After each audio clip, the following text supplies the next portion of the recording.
Welcome, I'm Hugh Massey, the CEO and founder of DNA Behaviour International. In today's webinar, I'm going to talk about the additional financial DNA summary report elements that are based on the factor scores that I addressed in the last webinar.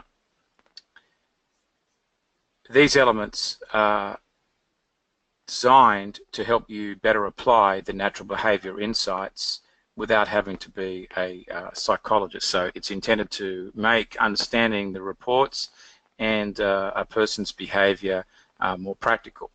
So here is the DNA Ultimate Performance Guide. This is an example for Chris Coddington, and the idea of this performance guide is to help improve your interactions with clients. And so we start off with Chris's performance strengths here, which are based on his two strongest factors, and we pull out for factor 1, 3 strengths, 2 struggles, and then 3 performance keys. And then here are the performance struggles, so there's 3 of those, and then there are 5 performance environment keys, which are really more around how he wishes to be communicated with. And we also believe that you can, like any aspect of our reports, you can use these insights to design questions to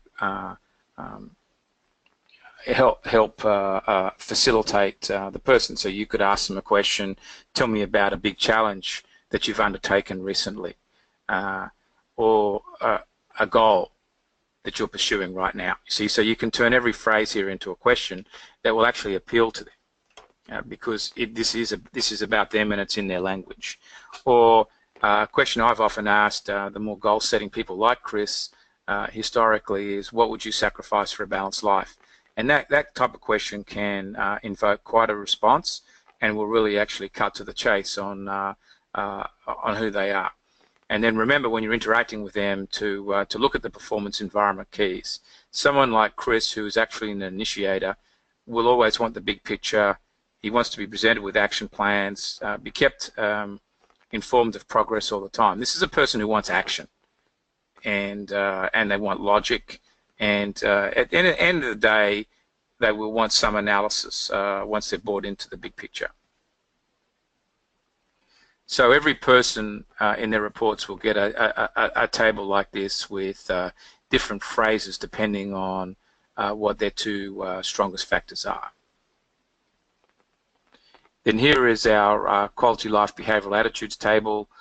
This is really to help you get to the core of who the person is in terms of their purpose. And you know, we believe that a person's life purpose to some degree is determined based on their natural behavior, because the natural behavior will provide a prediction of how the person looks at the world. And for example, a person who's a pioneer will always want to be moving forward, moving into new territories, so they're quite progressive in terms of how they build their life, but then if they're skeptical, they'll be quite protective of information there. So, you know, what we're talking about here is, for example, with Chris is a very goal-driven, ambitious type person, so the goals he might set will be very ambitious. He'll ask pretty difficult questions of you and of others as he develops his action plans. But a very focused person, but he will also, along the journey, keep his guard up. And then here is the financial planning insights, which is really getting at how a person will make decisions and their approach to managing the financial planning process. So, for example, do they want to set the agenda? So yes, and this is sort of related to the one down below here, and the need for control over the financial planning process.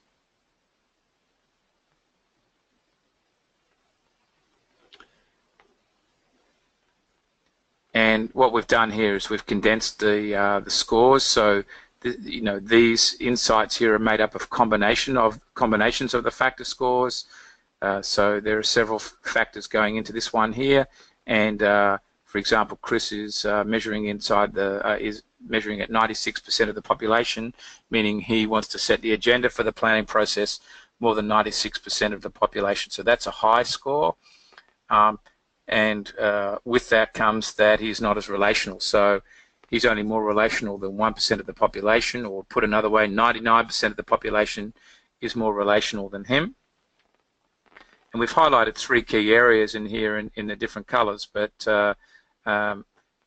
here's the risk taking. So we split risk here into two measurements: the risk propensity, will they take the chance, versus the risk tolerance, the ability to live with the losses. And sometimes you'll find quite different scores here. For example, this could be in the 90%, and this one's down at, say, 60%, meaning that they would take more risks than they can live with, if that is the case. And sometimes if it's reversed around the other way, the client might not take as much in terms of risk, but they can live with the risks they take. And then here's the goal setting. So, for Chris, he's very strong on setting goals for an ambitious plan and will pursue the goals. And again, there can be differences here. We do see quite a lot of clients that might set an ambitious goal, but will they really follow through on that in terms of the focus? And that's really important, because there's no point having somebody talk big and be ambitious and driven and bite off more than they can chew if they can't follow through. And then down here, we look at the spending pattern.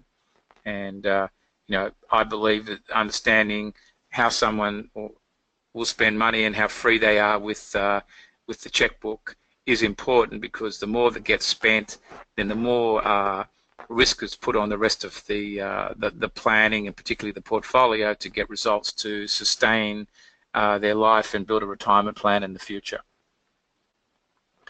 Then in this table we have the advisor-client compatibility matrix, and really the objective here is just to highlight how an advisor could be different to their client relationally. And for example, I'm an initiator, and I will find it easier to work with another initiator. So that's the light blue there, because we're similar in style relationship-wise. There's not as much modification required. So for me, the initiator, influencer, strategist type clients are easier probably for me to work with and connect with over the longer term.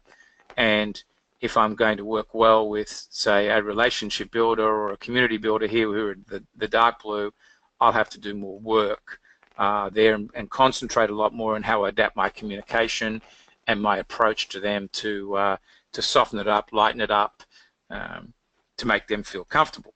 Now, of course, we all can adapt if we wish to, and having this kind of insight helps a lot in adapting, and that's ultimately the goal. And when you're dealing with husband and wives, you will invariably deal with someone who's different to you. But dealing with differences is hard, and that's where it can be easier to choose to work with clients that are more similar to you, and let somebody else on your team work with the client that's different to you. We also provide an ancillary report, which is the Financial Talent DNA report, which takes the financial planning insights that we showed you earlier and gives you the left hand and the right hand side of those, and addresses them really from the perspective of what will drive performance success and what could be a risk to performance. We'll, generally speaking, all have some factors in our behavior that will drive success and that could cause a risk. And I use the word risk carefully. Just because someone's got some scores here in the light blue doesn't necessarily mean this is a inherent problem, but it is a struggle that, if it's not managed, will become the problem or the weakness to the planning. So it could be that, for example, with Chris Coddington, he might set overly ambitious goals. Yes, the tendency is the goal could be too large or too lofty, and he doesn't achieve it. And the consequence is he doesn't have a content life. But